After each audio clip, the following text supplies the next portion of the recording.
Okay, this is the American Sweetheart Step Sitter Kit. This kit is on sale for $116 today, and this one has the planter separate from the kit, so this kit is meant to go right in a pot of dirt, but we're going to show you how to put it in a foam planter. It goes with the UV protected mixed fern bush, classic bush we carry for many years. It's great shape and size. We also have the Wild Queen Anne's lace spray, a favorite. We have a Real Touch red geranium, nice wired stem. We have an Athens pothos bush, beautiful variegation, very realistic looking. We have the Concord unanimous leaf spray. There you go. Cool variegation on that. A dark blue cornflower spray ×2. The red, white, and blue ball pick in the shiny coating, and the captured in time foliage stem.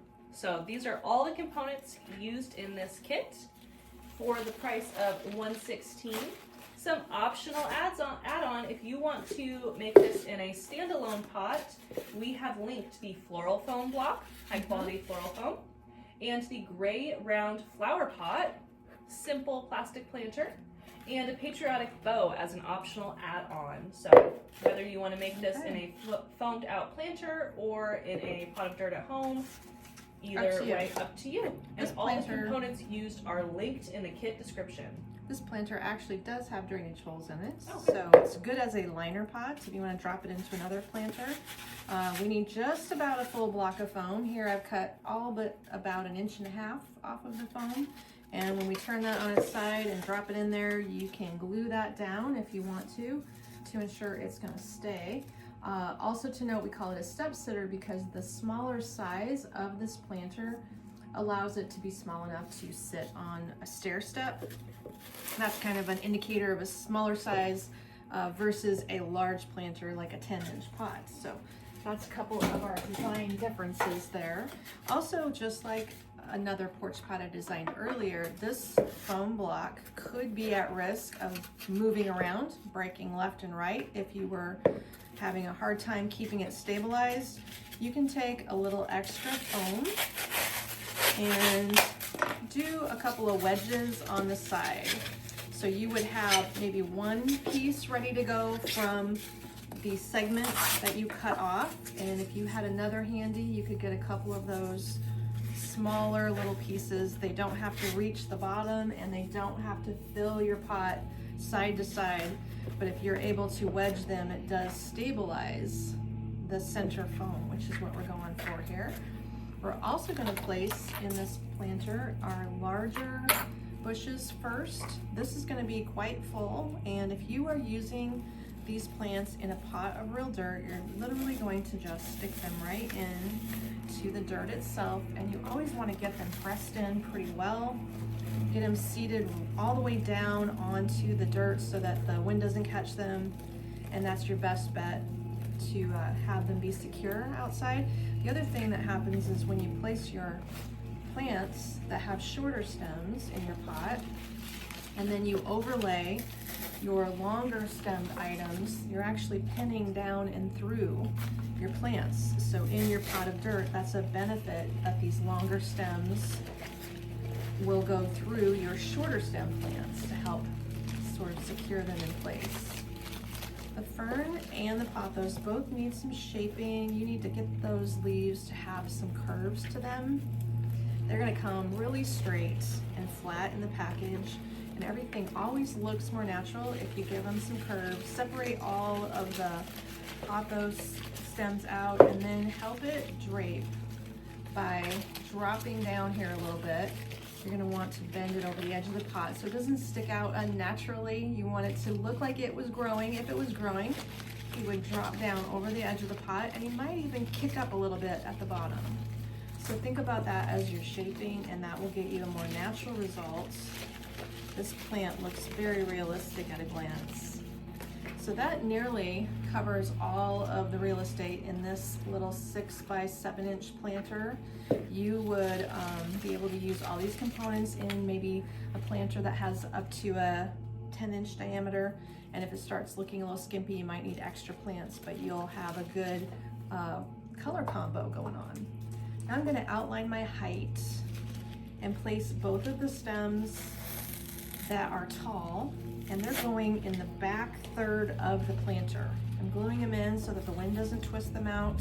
If you were putting them in your pot of dirt, you wouldn't have cut it off short. You would leave it as long as you could to insert as much of it into the dirt as possible. The further you get it down in the dirt, the more stable it will be. And if you're worried about the wind catching them, you can always sort of add a stick or a dowel to the back of your design too. Wire it to something sturdy to give it more support if you're concerned about the wind bending them over. So a couple little tips to share also. Our red is so beautiful. This one has lots of ways you can shape it. If you're designing a planter and you need some draping length, this is a great piece to use trailing out of a planter also. And I would highly recommend also a few of those if you want more red. You can have two coming up tall in your beautiful planter, and then one draping down the front would be just really, really nice and showy. The vines are an alternate to the plants and bushes of geraniums. Sometimes you just need a little touch of color and not a whole bush of the color. So this is just a smaller, less product version of our big geranium bushes, and they are only available as a vine in the red color. Okay, so we've got a little mixing going on here. That's coming out to be a good start. Let's put in our white towards the front as well. That Queen Anne's lace, we use that in a lot of designs. It's outdoor safe. It adds nice airy white color to it, softens the design a little bit, makes it look really natural. There we are. That helps me out. I like how you remove the turntable and then you're always bringing it back. I'm trying to get it out of your photo, but then I forget. Oh, I see what you're doing. I'm taking it out of your photo. You can just leave it in there. I think it's okay, Mom.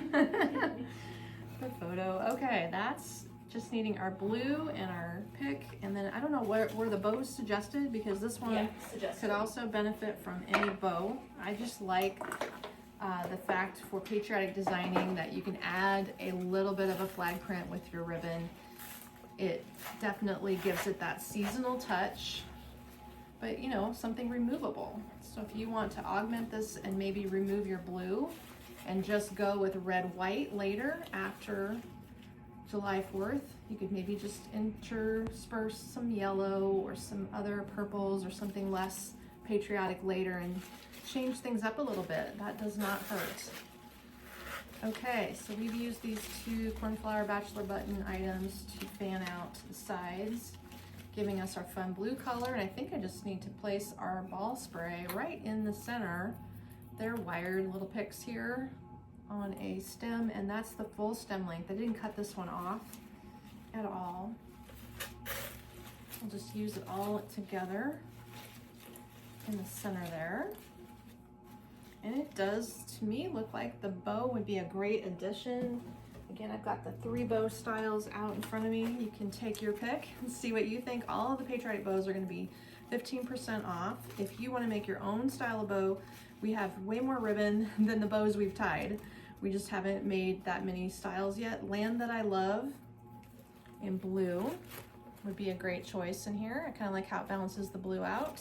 That's the smaller bow choice. This again was your Born Free bow, which has the combination and a bright white accent going on. And then you're heavy on the red with the star ribbon. That one is called the American Beauty bow. And there you have it. See what you think. Beautiful. Okay. Which one works best for you?